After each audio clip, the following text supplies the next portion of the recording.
Enseignement et éducation islamique, des cadres de cette institution sont en conclave à Conakry. Ils explorent l'évolution des nouvelles méthodes d'enseignement de la langue arabe basées sur la coexistence pacifique. Aboubakar Diaby. Ce cadre d'échange d'idées marque la première étape de l'atelier de travail des inspecteurs et orientateurs pédagogiques sur les méthodes de l'enseignement et de l'éducation islamique. Il regroupe à Conakry des imams, des enseignants islamiques, des inspecteurs et des cadres du ministère de l'Éducation nationale et de l'alphabétisation ainsi que des experts marocains. La rencontre vise à outiller les participants de nouvelles notions d'enseignement et d'apprentissage de la langue arabe. Une façon de moderniser l'enseignement de la langue arabe dans le pays, ce en fonction des règles et principes islamiques basés sur la coexistence pacifique.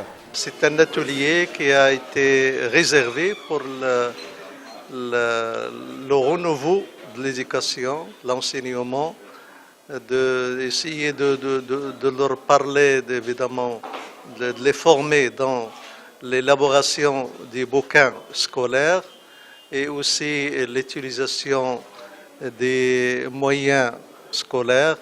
Essayer aussi de parler de comment on peut profiter du renouveau qui existe évidemment dans l'enseignement mondial et essayer de l'approprier et de l'utiliser, d'en tirer profit. À sortir de cet atelier, nous attendons l'amélioration de notre coexistence, de l'enseignement franco-arabe. Et nous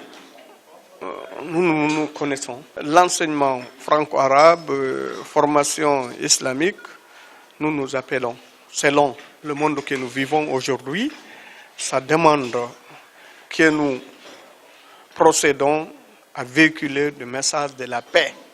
Et justement, c'est l'objectif principal de notre atelier, cette fois-ci, Inch'Allah. Le département de l'éducation nationale et de l'alphabétisation s'engage à rendre effectives ces nouvelles méthodes d'enseignement de la langue arabe dès l'année prochaine.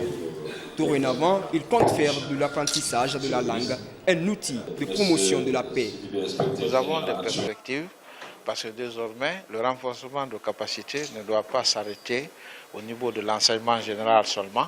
Il faut aussi venir au franco-arabe, procéder à la même chose et former des inspecteurs dans cette spécialité qui puissent suivre l'enseignement et les apprentissages donnés dans les écoles franco-arabes. Pour le renouvellement du curricula, des programmes d'enseignement du franco-arabe, pour que son enseignement et l'apprentissage puissent produire des hommes responsables qui cultivent la paix et la tolérance dans la communauté et qui puissent résoudre leurs problèmes quotidiens à travers les compétences qu'ils ont.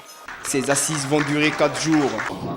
Elles sont organisées et pilotées par l'ISESCO, l'Organisation islamique pour l'éducation, la science et la culture.